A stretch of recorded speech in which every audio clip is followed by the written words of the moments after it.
Shalom saudaraku yang dikasihi oleh Tuhan. Kita bersyukur hari ini kita masih bisa beribadah, berbakti kepada Tuhan. Mazmur 42 ayat 12 berkata, "Mengapa engkau tertekan hai jiwaku, dan mengapa engkau gelisah di dalam diriku? Berharaplah kepada Allah, sebab Dia Tuhan Allah penolongku. Dan sebab itu aku akan bersyukur selalu kepada Tuhan Allah penolong kita." Maukah hari ini engkau sediakan hatimu, engkau berikan penyembahan yang terbaik kepada Tuhan. Terima kasih Tuhan, mari kita berdoa.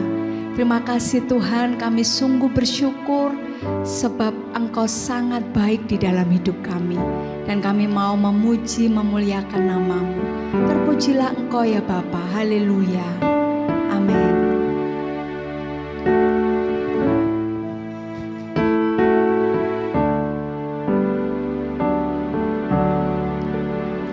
Glory, haleluya. Glory, haleluya. Glory, haleluya. Glory,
Shalom saudara yang kasih di dalam Tuhan, yang mengasihi Tuhan. Saat ini kita akan belajar tentang firman Tuhan. Belajar bagaimana Tuhan berbicara di dalam kehidupan kita melalui firman-Nya. Kekasih-kekasih Tuhan yang mengasihi Tuhan, biarlah firman Tuhan itu menuntun di dalam kehidupan kita setiap hari. Mari kita berdoa sebelum kita merenungkan firman Tuhan. Bapa yang mengasihi kami bersyukur saat ini kami boleh ada hari ini karena Tuhan memberkati kami. Di tengah minggu ini Tuhan, kami hendak merenungkan firman-Mu, biarlah firman-Mu menjadikan kekuatan di dalam kehidupan kami, menjadikan sesuatu yang mengubah kehidupan kami, sehingga kami berubah seperti yang Kau ingini Tuhan. Pada saat ini Tuhan, kiranya di dalam perenungan ini Turapi hamba-Mu yang akan menyampaikan, berkati kami semuanya, hari ini waktu-Mu untuk Engkau memberkati kami. Dalam nama Tuhan Yesus Kristus, kami berdoa dan mengucap syukur. Haleluya. Amin. Kekasih-kekasih Tuhan, menjadi pribadi yang mempunyai hati yang lapang, itu tidak gampang.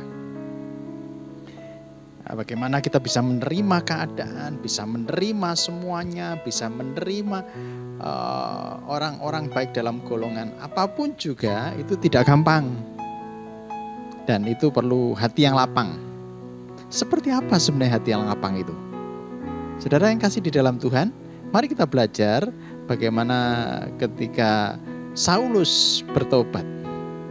Ketika Saulus bertobat dan dia adalah seorang yang mantan penganiaya jemaat, terus bertobat, bagaimana keadaan komunitas itu bisa menerima atau tidak. Mari kita lihat dulu di dalam Kisah Para Rasul 9 ayat 26 sampai ke 28. Saya akan bacakan. Setibanya di Yerusalem, Saulus mencoba menggabungkan diri kepada murid-murid, tetapi semuanya takut kepadanya karena mereka tidak dapat percaya bahwa ia juga seorang murid. Tetapi Barnabas menerima dia dan membawanya kepada rasul-rasul dan menceritakan kepada mereka bagaimana Saulus melihat Tuhan di tengah jalan dan bahwa Tuhan berbicara dengan dia dan bagaimana keberaniannya mengajar di Damsyik dalam nama Yesus. Dan Saulus tetap bersama-sama dengan mereka di Yerusalem dan dengan keberanian mengajar dalam nama Tuhan. Saudara yang kasih di dalam Tuhan, kekasih-kekasih yang mengasihi Tuhan, pada saat Saulus menggabungkan diri ke dalam pertemuan, ke dalam orang-orang pengikut Kristus, apa yang terjadi? Gak gampang saudara. Dari penganiaya yang mengejar-ngejar orang Kristen, yang mengejar-ngejar orang percaya, kemudian menjadi percaya. Dari orang, jadi berbalik sekali ya. Dari orang yang menganiaya orang percaya, kemudian menjadi percaya. Banyak orang pasti nggak percaya. Contoh seperti ini. Dari pencuri, terus akhirnya tertangkap dan akhirnya masuk penjara dan dia menjadi pencuri yang terkenal sadisnya. Begitu keluar dari lapas, menggabungkan diri, maka banyak orang ketakutan. Pasti banyak orang ketakutan. Ini ada apa lagi, modus apa lagi yang dibuatnya ini? Atau gini, dia sok-sok jadi orang baik, ternyata mencuri barang kita. Sama seperti Saulus ya. Pada waktu itu dia percaya kepada Tuhan dan tidak banyak orang yang bisa menerima dia. Cuma satu orang pribadi yang bisa menerima dia. Namanya yaitu Barnabas. Semua orang begini, ada apa lagi ini? Ada apa lagi ini sepembunuh penganiaya daripada orang-orang percaya ini? Atau mungkin modus supaya kita semuanya berkumpul banyak dan kita ditangkap semua dan dianiaya. Semua ketakutan. Tapi ada satu pribadi yang bersedia menyediakan dirinya menjadi pagar. Siapa itu? Barnabas. Nah, saudara, Barnabas ini yang memastikan bahwa Saulus sudah bertobat. Barnabas ini yang menceritakan pengalaman-pengalaman pribadi Saulus ini. Barnabas ini yang menceritakan bahwa dia juga mengajar tentang Yesus. Dengan beraninya dia mengajar tentang Yesus, diyakinkannya orang-orang di situ. Akhirnya singkat cerita, semua orang yang di situ menjadi percaya bahwa ini sudah bertobat. Saudara, ada 3 hal yang dapat kita pelajari dari hidup Barnabas. Yang pertama, saudara, Barnabas ini seorang yang memberi dan berbagi kepada orang lain. Coba lihat dalam Kisah Rasul 4 ayat 36 sampai 37. Demikian pula Yusuf yang oleh rasul-rasul disebut Barnabas, artinya anak penghiburan, seorang Lewi dari Siprus. Ia menjual ladang miliknya lalu membawa uangnya itu dan meletakkannya di depan kaki rasul-rasul. Saudara, Barnabas itu orang yang murah hati. Barnabas orang yang tulus hati. Dia menjual ladangnya dan uangnya itu diberikan kepada para rasul untuk digunakan pelayanan. Dan itu diterima dengan ketulusan hatinya. Semuanya itu diterima oleh rasul-rasul. Nah, saudara, bagaimana dengan persembahan yang pernah diberikan juga oleh Ananias Safira? Ananias Safira, dia memberikan juga kepada Tuhan dan berikan di kaki rasul-rasul, tetapi dia tidak tulus memberikan. Dia hanya ingin mencari nama. Penjualannya sekian, dikatakan sekian. Ananias dan Safira itu menipu. Ananias dan Safira itu tidak tulus hatinya. Jadi, saudara, untuk menjadi pribadi seperti Barnabas, milikilah hati yang tulus. Milikilah hati yang tulus, milikilah hati yang memang, ya ini aku ya seperti ini. Jadi seperti ini dia tidak dia tidak mereka-rekakan semuanya, tidak ada intrik di dalam dirinya, tidak ada, tapi tulus. Nah, ini pribadi daripada Barnabas, luar biasa. Yang kedua, saudara, dia tidak iri dengan keberhasilan orang lain. Ini pribadinya Barnabas yang luar biasa. Kisah Para Rasul 11 ayat 23 sampai 26. Setelah Barnabas datang dan melihat kasih karunia Allah, bersukacitalah ia. Ia menasihati mereka supaya mereka semuanya tetap setia kepada Tuhan. Karena Barnabas adalah orang baik, penuh dengan Roh Kudus dan iman. Sejumlah orang dibawanya kepada Tuhan. Lalu pergilah Barnabas ke Tarsus untuk mencari Saulus. Dan setelah bertemu dengan dia, ia membawa ke Antiokhia. Mereka tinggal bersama-sama dengan jemaat di situ 1 tahun lamanya, sambil mengajar banyak orang. Di Antiochialah murid-murid itu untuk pertama kalinya disebut Kristen. Lihat di sini, keberhasilan pelayanan seseorang di Siprus dan di Kirene, Barnabas bersukacita. Dia sekalipun dia tidak iri dengan sekalipun berhasil bukan karena dia tidak iri. Dia tidak iri dengan hal tersebut. Tapi dia tetap bersukacita. Dan saudara lihat, yang membawa Rasul Paulus ke Antiokhia itu adalah Barnabas. Tetapi setelah itu, ya Rasul Paulus yang namanya yang dikenal, tapi dia tidak iri dengan keberhasilan. Yang penting nama Tuhan dimuliakan. Yang penting banyak jiwa dimenangkan buat Tuhan. Apakah kita memilih pribadi yang sama seperti itu? Saudara yang kasih di dalam Tuhan, yang penting apa? Banyak orang bertobat. Siapapun yang membawa orang bertobat, siapapun dia, yang penting banyak orang bertobat. Nah, inilah yang pribadi seperti inilah yang harus kita miliki. tetap lapang dada ketika melihat keberhasilan orang. Memiliki hati yang lapang ketika melihat keberhasilan orang, tidak iri. Yang pertama tadi, dia memberi dengan tulus. Yang kedua, dia tidak iri melihat keberhasilan daripada orang lain. Yang berikutnya saudara, yang ketiga yaitu pribadi daripada Barnabas ini memberi kesempatan kepada orang lain. Kita lihat ya, di dalam Kisah Para Rasul 37 ayat 15 ayat 37 sampai 40.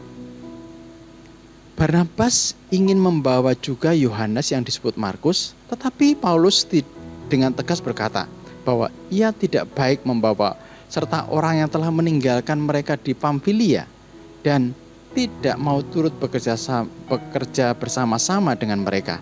Hal itu menimbulkan perselisihan yang tajam sehingga mereka berpisah, dan Barnabas membawa Markus juga serta berlayar ke Siprus. Tetapi Paulus memilih Silas sesudah diserahkan oleh saudara-saudaranya itu kepada kasih karunia Tuhan.